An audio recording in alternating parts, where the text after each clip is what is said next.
በሌሊት ወደ ብርሃን መጥቷል። ኒቆዲሞስ በሌሊት ወደ ብርሃን አላደረገውም። እንዲያው ሚስጥረ ጥምቀትን ገለጸለት። ሰው ከሆነ ረቢ ሰገደ በመንፈቀ ሌሊት ለረቢ አኮኑ አጽባይት እምና አጽባይት ያቢ በማለት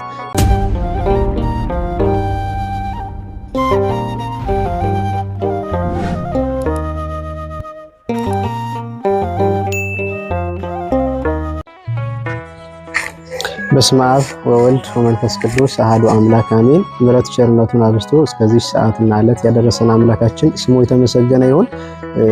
በዛሬው ሳምንት እንደ እግዚአብሔር ቅዱስ ፈቃድ ከመጀመሪያው ከዐቢይ ጾም ሳምንት አንስቶ ዛሬ ላይ የደረስንበትን ማለትም ቅዱስ ያሬድ ኒቆዲሞስ ብሎ የሰየመበት ዕለት ላይ ደርሰናል። የመጽሐፍ ቅዱስ ክፍል በዛሬው በቅዳሴው ካህናት ባነበቡት ወንጌል እሱን የመጽሐፍ ቅዱስ ክፍል መሰረት አድርገን አንብበን ሌላውን ታሪክ እንቀጥላለን። ዮሐንስ ወንጌል ምዕራፍ 3 ከቁጥር 1 ከፈሪሳውያን ወገን የአይሁድ አለቃ የሆነ ኒቆዲሞስ የተባለ አንድ ሰው ነበር። እርሱም በሌሊት ወደ ጌታችን ኢየሱስ መጥቶ እንዲህ አለው፣ መምህር ሆይ ልታስተምር ከእግዚአብሔር ዘንድ እንደመጣህ እናውቃለን። እግዚአብሔር ከእርሱ ጋር ከሆነ በቀር አንተ የምታደርገውን ይህን ተአምር ሊያደርግ የሚችል የለምና። ጌታችን ኢየሱስም መልሶ እውነት እውነት እልሃለሁ ዳግመኛም ያልተወለደ ሰው የእግዚአብሔርን መንግሥት ለማየት አይችልም አለው። ኒቆዲሞስም ሰው ከሸመገለ በኋላ ዳግመኛ መወለድ እንደምን ይችላል? ዳግመኛም ይወለድ ዘንድ ወደ እናቱ ማኅፀን ተመልሶ መግባት ይችላልን? አለው። ጌታችን ኢየሱስም መልሶ እንዲህ አለው፣ እውነት እውነት እልሃለሁ ዳግመኛም ከውሃና ከመንፈስ ያልተወለደ ሰው ወደ እግዚአብሔር መንግሥት ሊገባ አይችልም። ከሥጋ የተወለደ ሥጋ ነውና ከመንፈስ የተወለደም መንፈስ ነውና፣ ስለዚህም ዳግመኛ ልትወለዱ ይገባቸዋል ስላልሁ አታድንቅ። ነፋስ ወደ ወደደው ይነፍሳልና ድምፁንም ትሰማለህ፣ ነገር ግን ከየት እንደሚመጣ ወዴትም እንደሚሄድ አታውቅም። ከመንፈስ የሚወለድ ሁሉ እንዲሁ ነው። ኒቆዲሞስም መልሶ ይህ ሊሆን እንዴት ይቻላል? አለው። ጌታችን ኢየሱስም መልሶ አንተ የእስራኤል መምህራቸው ነህ፣ ነገር ግን እንዴት ይህን አታውቅም አለው ይላል በማለት የመጽሐፍ ቅዱስ ክፍሉ በቅዳሴው በዛሬው ሰንበት የቅዳሴው ክፍል ተነቦልናል። እንግዲህ አሁን ያለንበት ሳምንት ኒቆዲሞስ ተብሎ ይጠራል። ኒቆዲሞስ ማን ነው ከተባለ የአይሁድ አለቃ ነው። የአይሁድ አለቅነቱ አንደኛ በትምህርት፣ ሁለተኛ በሹመት፣ ሶስተኛ ደግሞ ባለጸጋ፣ በእነዚህ ነገሮች አለቃ ነው ኒቆዲሞስ። በትምህርት ስንል አዋቂ ነው፣ ምሁረ ኦሪት ነው። በእስራኤል ውስጥ ካሉ የኦሪት ምሁራን መካከል አንዱ ኒቆዲሞስ ነው። በእስራኤል ካሉ ውስጥም ብቻ ሳይሆን ተጨማሪ እንደዛው ሳንሄድሪን የሚባል የአይሁድ የሊቃውንት ጉባኤ አለ። የሱ የሊቃውንት ጉባኤ አባል ነው። ሁለተኛው በሹመት ነው፣ ሹም ነው፣ አለቃ ነው ኒቆዲሞስ። ሶስተኛ ደግሞ ባለጸጋ ነው እና ኒቆዲሞስ እኒህ ስልጣኖች ከሱ ጋር ነበሩ። በመጨረሻም ኒቆዲሞስ ምን አደረገ? ምን ሰራ? እንደው ዛሬ የተነበበው የወንጌል ክፍል እንዳለ ሆኖ ከሱ የምንማረው ኒቆዲሞስ የተናገራቸው ክርስቶስ የተናገረውን ሁሉንም ወስደን የምናይ ይሆናል። ኒቆዲሞስ ምን አደረገ ካል የመጀመሪያው ከሁሉ አስቀድሞ በሌሊት ወደ ብርሃን መጥቷል። ኒቆዲሞስ በሌሊት ወደ ብርሃን የመጣው ሌሊት ነው። ግን ወደ ብርሃን መጥቷል ያልነው ለምንድን ነው ከተባለ ሌሊት ጨለማ ነው። ሌሊት ውስጥ ደግሞ ብርሃን ሊገኝ አይችልም። ግን አሁን ታዲያ ለምንድን ነው በሌሊት ወደ ብርሃን መጥቷል ካልን ዓለም ውስጥ ነው ያለው፣ ሌሊት ነው። በዓለም ውስጥ ደግሞ ክርስቶስ እያስተማረ በዚያ ነበር። ክርስቶስ ብርሃን እና ወደ ብርሃን ወደ ክርስቶስ መምጣቱን ለመናገር ኒቆዲሞስ የመጀመሪያ ያደረገው ነገር ምንድነው? በሌሊት ወደ ብርሃን መምጣት ነው። ሌላው የኒቆዲሞስንና የአምላካችን ኢየሱስ ክርስቶስን ንግግር ከማየታችን በፊት ሙሉ ቃሉን ለተመለከተ ሰው ከሩቅ ንግግራቸውን የሚመለከት ሰው በመምህራን መካከል የሚደረግ ውይይት ሊመስለው ይችላል። በሁለት መምህራን መካከል ዝም ብሎ ለሚመለከት ሰውና እውነታው ግን እሱ አይደለም። ክርስቶስ ያስተማረው የነገረው በሌሊት ነው። ኒቆዲሞስም የመጣው የተማረው በሌሊት ነው። አምላካችን ኢየሱስ ክርስቶስ የሌሊት ፈጣሪ ነው። ኒቆዲሞስ ደግሞ የሌሊት ተማሪ ነው። ሌላው ኒቆዲሞስ በእድሜ አርጅቶ ሸምገል ብሎ ሊታይ ይችላል። እውነታው ግን አሁንም እሱ አይደለም። በዘመናት የሸመገለ የጊዜ ወሰንና ባለቤት ራሱ ክርስቶስ የሆነ ከሁሉ በላይ አምላካችን ልዑል እግዚአብሔር ነበር ሲያነጋግር የነበረው።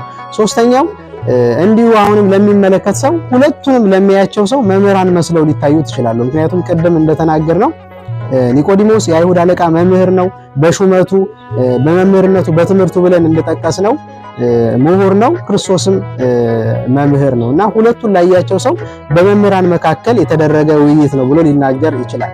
አሁንም እውነታው እሱ አይደለም። ምክንያቱም ክርስቶስ የጥበብ ሁሉ ፈጣሪ ነው፣ የጥበብ መጀመሪያ ፈጣሪ ነው። ኒቆዲሞስ ደግሞ ጥበብን ከክርስቶስ ጋር ለመማር የሚዳዳ ትሑት ተማሪ ነው።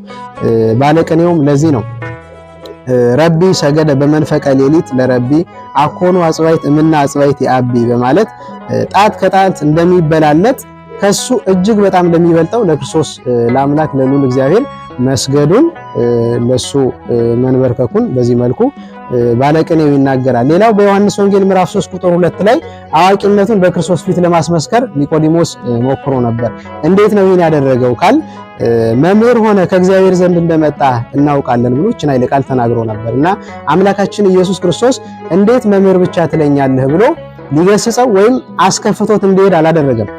እንደውም ሊቃውንት እንደሚናገሩት ከሆነ ኒቆዲሞስን እንደተናገረው ሙሉ ንግግሩ ከሱ ጋር ያደረገውን በማየት በመናገሩ ዓለም ደግሞ ገሰጸው እንጂ እንዲከፋ አላደረገው። ዓለም ደግሞ ገሰጸው ማለት ምን ማለት ነው? እኛ የምናውቀው ሰው ከኛ ጋር ብዙ ጊዜ የሰራ ሰው የሆነ ጥፋት ቢያጠፋና ቢያስከፋን እንዴ አንተ ይሄን ያህል ጊዜ ከኔ ጋር ብዙ ስራ የሰራ ብዙ ነገር የምታውቅ ሰው አይደለህ ብለን ብዙ ስራ እንደሰራ ነግረነው በኋላ ያጠፋውን ተግባር ደግሞ አይተን ተናግረን እንደምንገስጸው አምላካችን ኢየሱስ ክርስቶስ የአይሁድ መምህርነቱን አስቀድሞ በኋላ ግን አለማወቁን አይቶ ገስጾታልና የመጀመሪያው በዮሐንስ ወንጌል ምዕራፍ 3 ቁጥር 2 ላይ አዋቂነቱን ለመናገር ለማስገንዘብ ሞክሮ ነበር። አምላካችን ኢየሱስ ክርስቶስ ግን ያንን አላደረገም። አውቃለሁ ያለው ኒቆዲሞስ በጌታ ፊት ምንም እንዳላወቀ የተረዳበት ጊዜ መቼ ነው ከተባለ ከዚህ ሰዓት ጀምሮ ማለት ክርስቶስ ዘንድ መጥቶ ትምህርት ከጀመረባት ሰዓትና ጊዜ አንስቶ የኒቆዲሞስን አለማወቅነት የክርስቶስን ደግሞ አዋቂነት ራሱ ኒቆዲሞስ የተረዳበት ነው። እንዴት ካል መጀመሪያ ያመጣጡ አውቃለሁ ብሎ ነው ኒቆዲሞስ የመጣው። በኋላ ግን አውቃለሁ ብሎ የመጣው ኒቆዲሞስ ጠያቂ ሆነ። እንዴት እያለ ቁጭ ብሎ የሚማር ትሑት ተማሪ ሆነ ኒቆዲሞስ። አምላካችን ኢየሱስ ክርስቶስም ይህንን ተግባሩ ንግግሩን አይቶ እንዳልነው አላስከፋውም፣ ቶሎ ተቆጥቶ እንዲሄድ አላደረገውም። እንዲያውም ሚስጥረ ጥምቀትን ገለጸለት። ሰው ከውሃና ከመንፈስ ካልተወለደ እግዚአብሔርን መንግስት ሊያይ አይችልም ብሎ ትልቁን ሚስጥር አምላካችን ኢየሱስ ክርስቶስ ገለጠለትና ይህንን ኃይለ ቃል ሲናገረው ቀጣይ የምናገኘው የመጽሐፍ ቅዱስ ንባብ ምንድነው? እንዴት ሰው ከእናቱ ማህፀን ሁለተኛ ሊወለድ ይችላል በማለት ነበር ኒቆዲሞስ የተናገረው። አሁን የዚህ ሐሳብ እይታ ምንድነው? መንፈሳዊውን ዕውቀት በዓለማዊ እይታ ማየት መገንዘብ ነው። በእርግጥ የመጀመሪያው ሰው አይደለም ኒቆዲሞስ፣ እሱ ተናግሯል። ከሱ በፊትም የተናገሩ በመጽሐፍ ቅዱስ የተጻፈ እጅግ በርካታ ብዙ ንግግሮች አሉ። ከዚያ መካከል እናታችን ሳራ ልጅ እንደምትወልድ ሲነገራት ምን አለች? ባለቤቴም አርጅቷል፣ እኔም እድሜ ገፍቷል እንዴት ብላ ከመናገሯ በላይ ስቃ ነበር። ያን ድርጊት አድርጋ ነበር። ምንድነው? መንፈሳዊውን ነገር በዓለማዊ እይታ መረዳት። በዓለም ውስጥ ያለው እኛ በምናስበው መንገድ ሊከናወን ሊደረግ አይችል ይሆናል፣ በእግዚአብሔር ግን ይደረጋል፣ ይፈጸማልና ይሄንን ትልቁን ሚስጥር አምላካችን ኢየሱስ ክርስቶስ ገልጾለታል። እጅግ በጣም አክብሮ አስረድቶት ነግሮታል። ሌላው ከኒቆዲሞስ ምን እንማራለን የሚለውን አይተን እናጠቃልላለን። ሁለት መሰረታዊ ነገሮችን ከኒቆዲሞስ እንማራለን። የመጀመሪያው መሰናክልን ማለፍ ነው። ሁለተኛው ደግሞ እስከ መጨረሻው መጽናት ነው። ሁለቱ ነገሮች የሰው ልጅ ወደ እግዚአብሔር ወደ ቤተ እግዚአብሔር ሲገሰግስ የሚያደርጋቸው ነገሮች ናቸው። አንደኛው መሰናክል ማለፍ ስንል ልክ ወደ ቤተ እግዚአብሔር ሲመጣ ሰይጣን እንዳይመጣ ጉድጓድ ምሶ እንዲደናቀፍ የሚያደርግባቸው ብዙ ነገሮች አሉ። እነሱን ነገሮች ተቋቁሞ መምጣት አለበት። ልክ እንደ ኒቆዲሞስ የአይሁድ አለቃ ነው፣ ምሁር ነው፣ ስልጣን አለው፣ ባለጸጋ ነው። እነዚህ ሶስት ከባድ ስጦታዎች እያሉት ከውጭ ለሚመጣበት ተጽዕኖ ሳይሆን ከክርስቶስ ዘንድ የሚያገኘውን ትልቅ ዕውቀትና ጥበብ ተረድቶ ነውና ወደ ክርስቶስ የመጣው። እኛም የሚያገኙን መሰናክል ሊኖሩ ይችላሉ። እነዚያን መሰናክሎች ማለፍ ግድ ይላል። ማንን ለማግኘት ከተባለ ክርስቶስን ለማግኘት። ሁለተኛው እስከ መጨረሻው መጽናት ነው። መገስገስ ብቻ ሳይሆን መተን በሆነ ጊዜ ጠፍተን ሰይጣን የራሱ አድርጎን እስከ መጨረሻው እንድንጠፋ አይደለም ቤተክርስቲያን የምታስተምረን። የቤተክርስቲያን ሁልጊዜ ትምህርቷ ምንድነው?